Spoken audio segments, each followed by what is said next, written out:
প্রিয় দর্শকবৃন্দ, আসসালামু আলাইকুম। আমি S M Rakib, quality feeds লিমিটেডে ফিশারিজ অফিসার হিসেবে খুলনাতে কর্মরত আছি। আসুন আজ আমরা ভিডিও ফুটেজের মাধ্যমে একটি গলদা চিংড়ি চাষের ঘেরে চিংড়ির চাষ পদ্ধতি, পুকুর প্রস্তুতি এবং নার্সারি ব্যবস্থাপনা সম্পর্কে জানি। গলদা চিংড়ি চাষের সুবিধাসমূহ: চাষ পদ্ধতি তুলনামূলকভাবে সহজ। গলদা চিংড়ি দ্রুত বৃদ্ধি পায়। অগভীর জলাশয়ে ইহা চাষ করা সম্ভব। স্থানীয় বাজারেও গলদা চিংড়ির ব্যাপক চাহিদা। ধান খেতে ধানের সাথে বা ধানের পরে চাষ করা যায়। চাষ পদ্ধতি: 3 পদ্ধতিতে আমাদের দেশে গলদা চিংড়ি চাষ হয়ে থাকে: একক চাষ পদ্ধতি, মিশ্র চাষ পদ্ধতি এবং ধান খেতে চাষ পদ্ধতি। চিংড়ি চাষে নার্সারির প্রয়োজনীয়তা: গলদার পিএল পরিবেশের তারতম্যে অত্যন্ত স্পর্শকাতর। এছাড়া দূরপাল্লার পরিবহনের ক্ষেত্রে এরা খুব দুর্বল হয়ে পড়ে, পীড়িত হয়ে পড়ে এবং এই পিএল পুকুরে ছাড়লে মৃত্যুর হার বেড়ে যায়। চিংড়ির পোনার মৃত্যু হার কমানোর জন্য নার্সারিতে প্রতিপালন করা খুবই প্রয়োজন। নার্সারি পুকুর নির্মাণ: বেলে দোআঁশ অথবা বেলে মাটি নার্সারি পুকুর নির্মাণের জন্য উপযুক্ত। এসিড সালফেটযুক্ত মাটি নার্সারি পুকুর নির্মাণের জন্য উপযুক্ত নয়। নার্সারি পুকুর নির্মাণের জন্য পার প্লাবনমুক্ত হতে হবে। একটি আদর্শ নার্সারি পুকুরের বৈশিষ্ট্য চিত্রের মাধ্যমে তুলে ধরা হলো।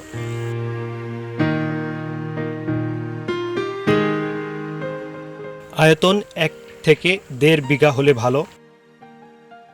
তলা সমতল এবং ঝুরঝুরে হলে ভালো। রাক্ষসে ও অবাঞ্ছিত মাছ থাকা চলবে না। 50 থেকে 60 সেন্টিমিটার পানি থাকতে হবে। পরিমিত পোনা একর প্রতি 60,000 থেকে 70,000 উপযুক্ত। গলদা চিংড়ি চাষের ঘেরে মাটি ও পানির ভৌত ও রাসায়নিক গুণাবলী চিত্রের মাধ্যমে তুলে ধরা হলো। মাটির ধরন: দোআঁশ মাটি অথবা বেলে দোআঁশ বা এঁটেল।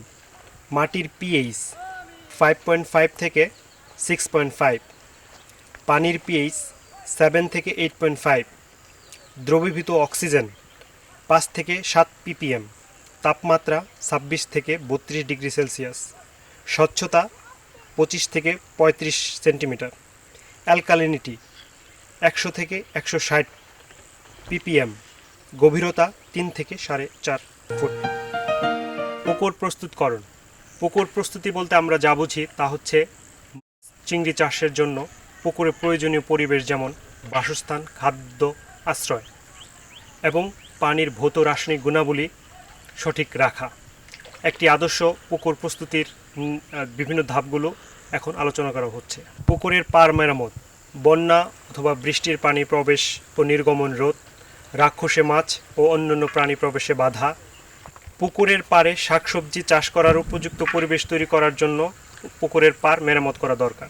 সাধারণত শীতের শেষে ফাল্গুন চৈত্র মাসে কায়িক পরিশ্রমের মাধ্যমে পুকুরের পাড় মেরামত করা হয়। পুকুরের পাড়ের ঝোপঝাড় পরিষ্কার: এটা করা হয় মূলত পানি যাতে নষ্ট না হয় এবং পর্যাপ্ত আলো প্রবেশ করতে পারে।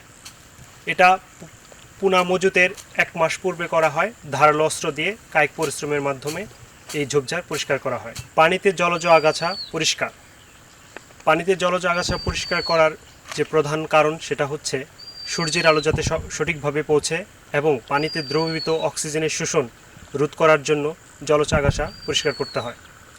এটা পোনা মজুতের 1 থেকে 2 মাস আগে এই জলজ আগাছা পরিষ্কার করা হয়।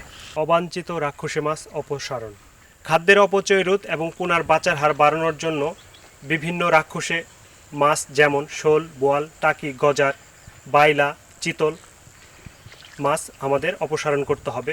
সাধারণত ফাল্গুন চৈত্র মাসে রোটেনন 5 থেকে 7 ppm হারে অথবা ঘন ঘন বেড জাল ইউজ করে অথবা পুকুর শুকিয়ে আমরা রাক্ষসে অবাঞ্ছিত মাছ দূর করতে পারি। তলদেশের অতিরিক্ত কাদা অপসারণ করার জন্য পুকুরের তলদেশ রৌদ্রে শুকালে উর্বরতা বৃদ্ধি পায়। এর জন্য আমরা পুকুর শুকিয়ে থাকি। স্থানীয় সেচ যন্ত্র বা পাম্প মেশিনের সাহায্যে আমরা পুকুর শুকাতে পারি। শীতকালে যখন পুকুরের পানি পরিমাণ কম থাকে তখন পুকুর শুকাতে হয়। অন্তত 2-3 বছর পর পর পুকুর শুকানো হয়।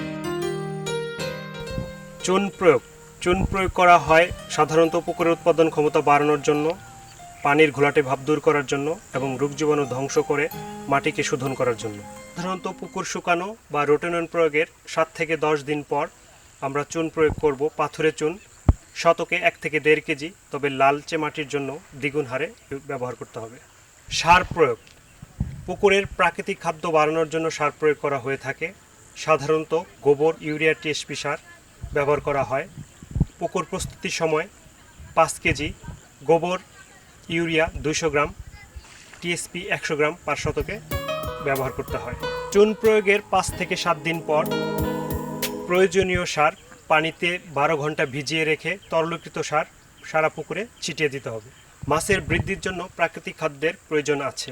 সাধারণত সেকিডিস স্বচ্ছ গ্লাস দ্বারা এটা পরীক্ষা করা যায়।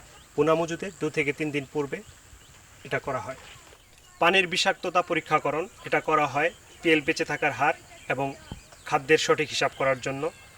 সাধারণত ঘেরে হাপা টানিয়ে প্রতি হাপায় 50 থেকে 100টি পোনা স্থাপন করে 24 ঘন্টা পর্যবেক্ষণ করা হয়।